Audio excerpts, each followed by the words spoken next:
নমস্কার বন্ধুরা, নন্দী বলোকে সবাইকে স্বাগত। আমি একটা নতুন রেসিপি নিয়ে এসেছি। থোর ভাজা করব, আপনাদের দেখিয়ে দেব। থোরটাকে এইভাবে কেটে নিতে হবে, তারপর এই খোসাগুলোকে ছাড়িয়ে নিতে হবে। এরম করে খোলাগুলোকে এরম করে ছাড়িয়ে নিতে হবে।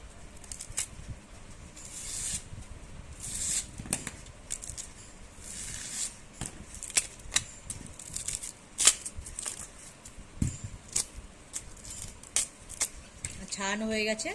এবার সামান্য করে থোড়ের গায়ের থেকে এরম হালকা করে খোসার মতন ফেলে দিতে হবে। পটল আলুর থেকে যেরম খোসা ফেলে দিই, যেরম সবজি, অনেক রকম সবজির থেকে এরম করে খোসা ফেলে দিতে হয়, ওরম করে আমরা ফেলে নেব। এরম করে ফেলে নিতে হবে। আমি খোসাটা ফেলে নিয়েছি, এবার কেটে নিতে হবে, সেটাও দেখিয়ে দেব। এরম করে পাতলা করে কেটে নিতে হবে, আর এগুলোকে ফেলে দিতে হবে, আঁশগুলোকে এরকম করে হাতে জড়িয়ে।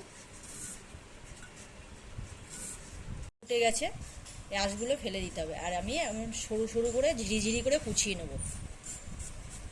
সুন্দর করে, যত সুন্দর করে কুচিয়ে নেবেন তত ভালো।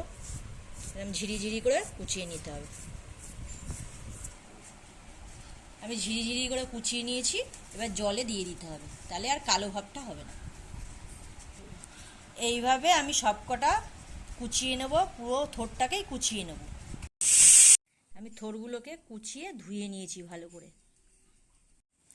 অল্প পরিমাণে নুন দিয়ে আমি এরম করে ভালো করে আমি চটকিয়ে নিয়েছি থোরগুলোকে। এরম করে দেখতে পাচ্ছেন রসগুলো এরকম চিপে নিতে হবে, যতটা পারা যায় চিপে নিতে হবে। এরকম করে চিপে সবগুলোকে আমি চিপে নেব। এরমভাবে চিপে নিতে হবে। আমি থোরগুলোকে ছেঁকে নিয়েছি, এরম করে চিপড়িয়ে নিয়েছি, এতখানি জল বেরিয়েছে। কালো জিরে আর লঙ্কা দিয়ে দেবো। কালো জিরেগুলোকে আমি একটু ফোড়নটাকে নেড়ে দেবো। এবার থোরটাকে কেটে রাখা থোরটাকে দিয়ে দেবো তেলের উপরে। আমি কড়াইতে থোরটা দিয়ে দিয়েছি, এবার নেড়ে চেড়ে নেব।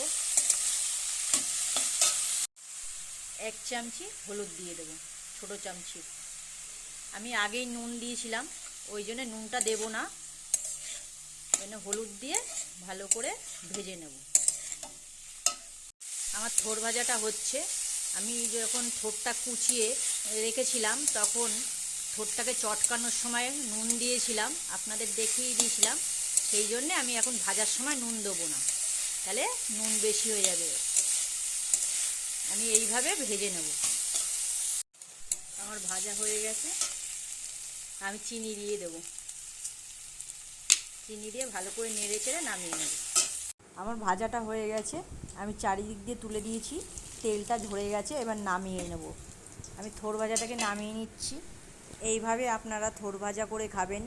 অবশ্যই কমেন্ট করে জানাবেন, লাইক করবেন, আর নতুন হলে অবশ্যই সাবস্ক্রাইব করে আমার পাশে থাকবেন। আবার নতুন নতুন রেসিপি নিয়ে আসবেন।